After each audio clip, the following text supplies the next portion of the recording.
Coming up this morning for you on Daybreak, millions of Americans will no longer be getting their promised amount of Social Security. We'll hear from an econ professor who explains why the system is not working.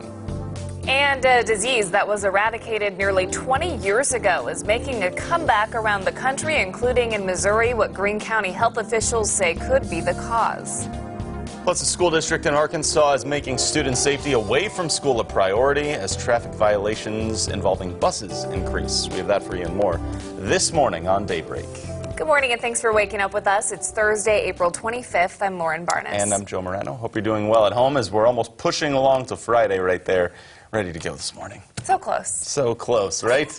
And it's also waking up with, again, a little bit of rain right there. Did you get that coming in? Yeah, and I felt some of that humidity. I only had a few drops on my way in, but I could feel it stepping out the door. Very true, yeah. That's meteorologist Beth Vanilla. We have to check in with her. She's in for Elisa this morning.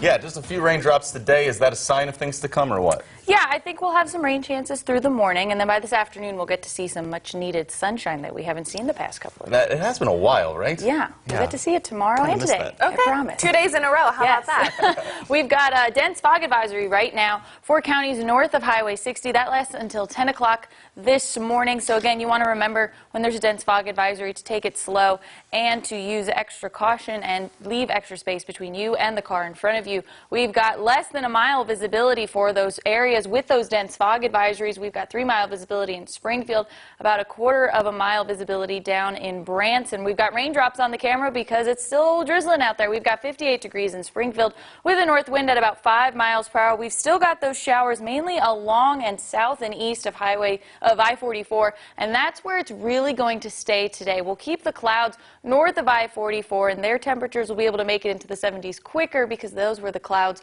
will move out a lot faster. We've got 59 in Branson, 62 in West Plains, and 58 up in Raleigh. Here's what we're looking at. Showers and storms mainly south and east. More sunshine on Friday. We do have a shower chance on Saturday with a little more sunshine on Sunday, but an unsettled pattern again into the beginning of next week. We'll do that in just a few minutes.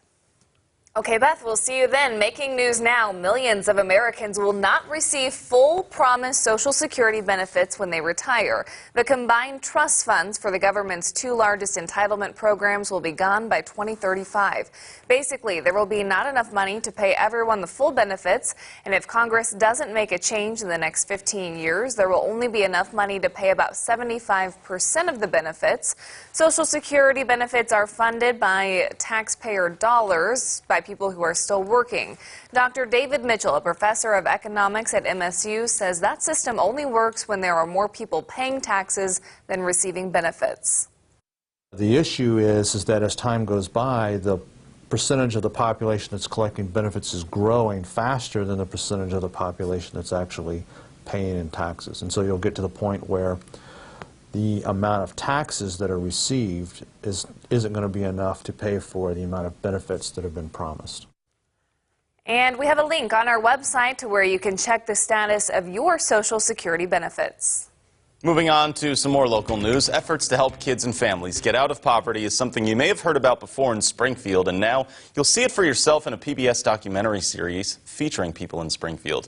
The series Our Kids will start airing on PBS next week, and a preview of the installment featuring Springfield was shown at the Fairbanks last night as it shows the efforts of many organizations and people in town here, one of which is Kevin Huffman, principal at Robertson Elementary, who says he wants to show people what is going on to fight poverty in town.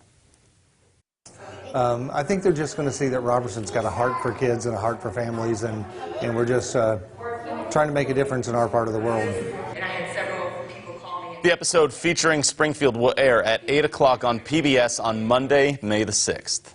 The Greene County Family Justice Center could use a bit more space, and now the county prosecutor has proposed the center be moved to a historic school building in Springfield. The Teft School on Pythian Street has been empty for 3 years now. Dan Patterson and the Springfield Police Chief Paul Williams both asked SPS, the board of SPS, to consider donating or leasing the building to give the center a permanent home. The news leader reports Patterson says the center needs around 15,000 square feet of space to fully function. The Teft School has just over 20,000. The school would only need minor modifications to be used by the center.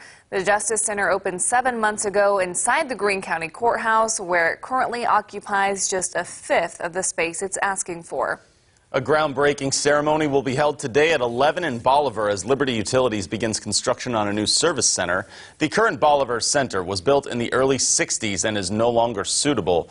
The new location on Broadway Street in Bolivar provides a central spot, more space for storage, and room for expansion. Crossland Construction is prepping to start work with a potential opening even coming later this year.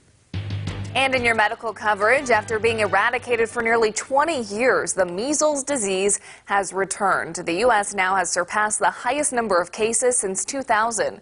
The CDC reports more than 680 people across 22 states, including Missouri, have measles. Most cases emerged in communities with low rates of vaccination, fueled by anti-vaccine messages, many times posted on social media. Measles is extremely contagious and usually leaves a rash of red spots. If left untreated, it can lead to pneumonia or even a brain infection. Stephanie Wool with the Greene County Health Department says the return of the disease and the number of people unvaccinated in the country is getting the government's attention. So it is concerning. The CDC actually spoke to Congress in February of this year about the increase of measles, and we're seeing them primarily in our unvaccinated communities.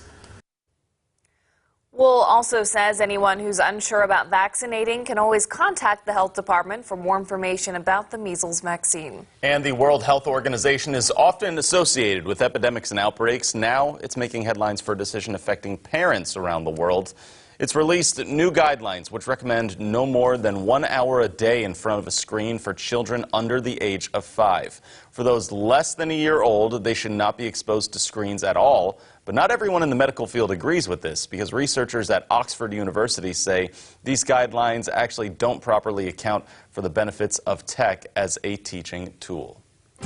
Moving to some education coverage in Arkansas this morning. When it comes to students riding the bus to school or heading home, the top priority is always safety. Of course it is, but all too often, bus drivers are dealing with people who pass school buses illegally. Hannah Zettel joins us this morning in studio and explains how the natural state and schools there are raising awareness on the issue. That's right, Lauren and Joe. Bus drivers in Arkansas are now recording the number of times cars pass them, ignoring the attached stop sign and flashing lights designed to protect students' lives. The Department of Education is now trying to put a stop to the issue through a yearly survey. Bus drivers will record the number of instances their bus is illegally passed in a day's shift. Over 200 Arkansas schools participated in the survey last year, with a total of 857 reports of illegal passes in just a single school day. Drivers that pass a school bus risk tickets and fines up to $2,500, or even worse, the possibility of hitting a student. Pulaski County School District Operations Specialist Charles Anderson believes the threat of harm to children should serve as a wake-up call to motorists. It could be your niece, it could be your nephew, it could be one of your relatives or your own child that's getting off of a bus that potentially could be hit.